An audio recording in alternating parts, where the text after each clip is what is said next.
L'exposition n'est pas du tout une finalité, c'est juste un outil, un levier qui va renforcer la confiance et orienter les énergies internes.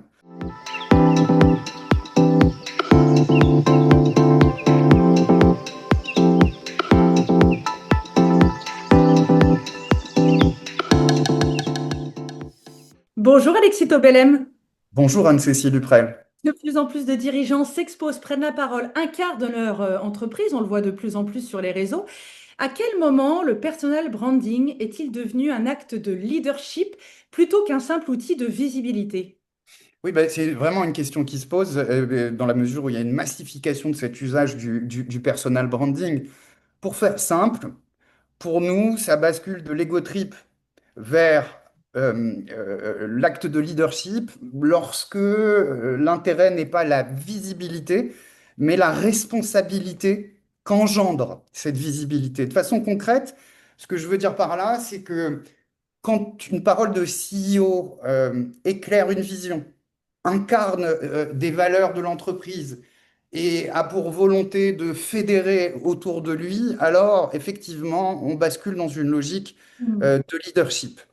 Pour être plus précis, quand vous voyez un CEO qui commence à prendre position sur un enjeu sociétal qui est en logique avec la mission de l'entreprise, quand vous le voyez ouvrir des espaces de dialogue avec ses équipes, quand vous le voyez aligner ses décisions opérationnelles sur ses convictions, alors c'est pas de l'ego trip, c'est pas du marketing de soi, c'est de la conduction de communauté. Et du coup, dans ce contexte, l'exposition n'est pas du tout une finalité, c'est juste un outil, un levier qui va renforcer la confiance et orienter les énergies internes. Et en général, ces gens-là, la question n'est pas combien de vues, mais quelle valeur collective est-ce que j'ai créée, est-ce que enfin, que j'ai générée? Voilà. Alors la période estivale est synonyme de ralentissement, d'attention aussi beaucoup plus diffuse sur les réseaux.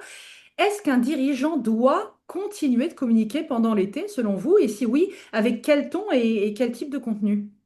Alors, il y a deux formes de réponse. Soit on a affaire à une démarche très héroïste qu'on va appeler le social selling, et dans ce cas-là, il vaut mieux tout suspendre fin juillet jusqu'à fin août. Hmm. En revanche, lorsqu'il s'agit de branding et de porter une forme de vie de l'entreprise sur les réseaux sociaux, alors, eh bien, on pense qu'il faut ralentir le tempo, mais pas forcément couper totalement le signal. Il s'agit de montrer d'autres facettes du leadership du dirigeant et surtout ne pas chercher la performance immédiate. Donc, le but, ce sont des formats avec probablement plus d'émotion, plus de retour réflexif, un peu de prise de hauteur. Et c'est la question rituelle de notre rendez-vous de breakfast. Alexis, quel est votre rapport au matin? Quel est votre sens de l'aube? Vous qui consacrez votre vie à un support qui, par définition, ne dort pas beaucoup, voire jamais, hein. Oui, vous avez raison, Anne-Cécile. Et effectivement, après 25 ans de travail sur cette surface digitale, je me suis mis à ressembler à mon média de référence. Pour être très honnête, on ne se connaît pas bien avec l'Aube. On se fréquente pratiquement pas. J'ai pas un goût prononcé pour la mise en place du jour avec ses routines, ses habitudes. Je préfère débarquer quand tout existe déjà. Voilà. Merci beaucoup, Alexis. Très belle journée à Merci vous. Anne-Cécile. Bonne journée, au revoir.